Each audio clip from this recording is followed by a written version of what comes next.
ಫ್ರೀಯಾಗಿ ಟಿಕೆಟ್ ಕೊಡ್ಬೇಕಂತೆ ಅವರಿಗೆ. ಸ್ವಲ್ಪ ಯಾಮಾರಿದ್ರು ಕೂಡ ಸೀದಾ ಹಳ್ಳಾನೆ ಅಲ್ಲಿ ಮುಂದೆ. IPL ಸೀಸನ್ ಬಂದ್ಬಿಟ್ಟಿದೆ.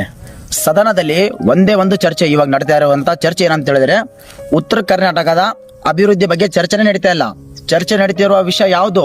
ಅದೇ IPL ಅಲ್ಲಿ ಚಿನ್ನಸ್ವಾಮಿ ಕ್ರೀಡಾಂಗಣದಲ್ಲಿ ಪ್ರತಿಯೊಬ್ಬ ಶಾಸಕರಿಗೆ ಫ್ರೀಯಾಗಿ ಟಿಕೆಟ್ ಕೊಡ್ಬೇಕಂತೆ ಅವರಿಗೆ. ಇದರ ಬಗ್ಗೆ ಸದನದಲ್ಲಿ ಚರ್ಚೆ ನಡೀತಾ ಇದೆ. ಅದು ಯಾರಿಗೆ? ಶಾಸಕರಿಗೆ. ಕೋಟ್ಯಾನುಗಟ್ಟಲೆ ಹಣ ಇರುವಂತ ಶಾಸಕರಿಗೆ ಫ್ರೀಯಾಗಿ ಅವರಿಗೆ ಚಿನ್ನಸ್ವಾಮಿ ಕ್ರೀಡಾಂಗಣದಲ್ಲಿ IPL ನಡೀತಿರುವ ಕಾರಣಕ್ಕಾಗಿ ಅವ್ರು ಟಿಕೆಟ್ ಬೇಕಂತೆ. ನನ್ನ ಪ್ರಶ್ನೆ ಒಂದೇ, ಉತ್ತರ ಕರ್ನಾಟಕದಲ್ಲಿ ಸಾಕಷ್ಟು ಅಭಿವೃದ್ಧಿ ಕಾರ್ಯಗಳು ಇನ್ನೂ ಬಾಕಿವೆ. ಅದರ ಬಗ್ಗೆ ಚರ್ಚೆ ಮಾಡೋದನ್ನ ಬಿಟ್ಟು ಅವರು IPL ಕ್ರಿಕೆಟ್ಗಾಗಿನೇ ಚರ್ಚೆ ಮಾಡ್ತಿದ್ದಾರೆ.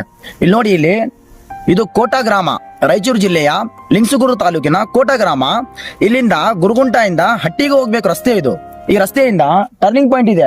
ಈ ಟರ್ನಿಂಗ್ ಪಾಯಿಂಟ್ ಅಲ್ಲಿ ನೋಡಿ ಯಾವ ತರ ಇದೆ ಅಂತ ಹೇಳಿ, ಒಂದೇ ಒಂದು ಎಚ್ಚರಿಕೆ ಬೋರ್ಡ್ ಇಲ್ಲ ಇಲ್ಲಿ. ಸ್ವಲ್ಪ ಯಾಮಾರಿದ್ರು ಕೂಡ ಸೀದಾ ಹಳ್ಳಾನೆ, ಅಲ್ಲಿ ಮುಂದೆ ಹಳ್ಳ ಬರುತ್ತೆ, ಸೀದಾ ಹಳ್ಳಕ್ಕೆ ಹೋಗ್ತೇವೆ. ಅದು ಯಾವ ತರ ಒಂದೇ ಒಂದು ಎಚ್ಚರಿಕೆ ಬೋರ್ಡ್ ಕೂಡ ಇಲ್ಲ. ಇದರ ಬಗ್ಗೆ ಯಾರು ತನಿಖೆನೂ ಮಾಡ್ತಾ ಇಲ್ಲ, ಇದರ ಬಗ್ಗೆ ಯಾರು ಗಮನನೂ ಹರಿಸ್ತಾ ಇಲ್ಲ. ಗ್ರಾಮ ಪಂಚಾಯತಿಯವರಾಗಿರ್ಬೋದು ಮತ್ತೆ ತಾಲೂಕ್ ಪಂಚಾಯತಿ ಆಗಿರ್ಬೋದು, ಯಾರು ಇದರ ಬಗ್ಗೆ ಗಮನನೇ ಹರಿಸ್ತಾ ಇಲ್ಲ. ನೋಡಿ ಇವಾಗ ಟ್ಯಾಕ್ಟ್ರಿ ಹೋಗ್ತಾ ಇದೆ, ನೋಡಿ ಹೆಂಗ್ ಹೋಗ್ತಾ ಇದೆ ಅಂತೇಳಿ. ಸೀದಾ ಸ್ವಲ್ಪ ಯಾಮಾರಿದ್ರು ಕೂಡ ಸೀದಾ ಹಳ್ಳಕ್ಕೇನೆ ಅದು. ಇವಾಗ ಎಲ್ಲಿ ಬರ್ತಾ ಇದ್ರೆ ಗೊತ್ತಾಗುತ್ತೆ ಎಲ್ಲಿ ಇದೆ ರೋಡ್ ಹೆಂಗ್ ಕತೆ ಅಂತೇಳಿ. ಅದೇ ನೈಟಲ್ಲಿ ಏನಾದ್ರು ಬಂದ್ಬಿಟ್ಟು ಸೀದಾ ಹಳ್ಳದಲ್ಲಿ ಹೋಗಿ ಬೀಳ್ತೀವಿ, ಸೀದಾ ಪ್ರಾಣನೇ ಹೋಗ್ಬಿಡುತ್ತೆ ಅದರಲ್ಲಿ, ಬೇರೆ ಆಪ್ಷನ್ನೇ ಯಾವುದಿಲ್ಲ. ಅದನ್ನ ಬಿಟ್ಟು ಇನ್ನೊಂದು, ಊರಿನ ಕಸ ತಂದ್ಬಿಟ್ಟು ಎಲ್ಲ ಊರಿನ ಒಳಗಡೆ ಹಾಕ್ತಿದ್ದಾರೆ. ಇಲ್ಲಿ ನೋಡಿ, ಸ್ವಲ್ಪ ಜೂಮ್ ಮಾಡೋದು, ಎಲ್ಲ ಕಸ ತಂದು ಇಲ್ಲೇ ಹಾಕ್ತಿದ್ದಾರೆ. ಇದರ ಬಗ್ಗೆ ಯಾರು ಗಮನ ಹರಿಸ್ತಾನೆ ಇಲ್ಲ. ನಮ್ಮ ಗ್ರಾಮ ಪಂಚಾಯತಿ ಸದಸ್ಯರಾಗಿರ್ಬೋದು, ಪ್ರತಿಯೊಬ್ಬರು ಯಾರೇ ಆಗಿರಿ, ಇದರ ಬಗ್ಗೆ ಯಾಕೆ ತನಿಖೆ ಮಾಡ್ತಾ ಇಲ್ಲ? ಇದರ ಬಗ್ಗೆ ಧ್ವನಿ ಯಾಕೆ ಎತ್ತುತ್ತಾ ಇಲ್ಲ?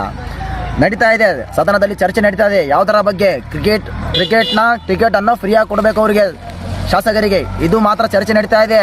ಉತ್ತರ ಕರ್ನಾಟಕದಲ್ಲಿ ರೋಡಿನ ವ್ಯವಸ್ಥೆ ಸರಿಯಾಗಿಲ್ಲ, ಕುಡಿಯುವ ನೀರಿನ ವ್ಯವಸ್ಥೆ ಸರಿಯಾಗಿಲ್ಲ, ಓಡಾಡೋದಕ್ಕೆ ಶಾಲೆಯ ವಿದ್ಯಾರ್ಥಿಗಳಿಗಾಗಲಿ ಬಸ್ ವ್ಯವಸ್ಥೆ ಸರಿಯಾಗಿಲ್ಲ. ಇದರ ಬಗ್ಗೆ ಮಾತಾಡ್ತಾನೆ ಇಲ್ಲ.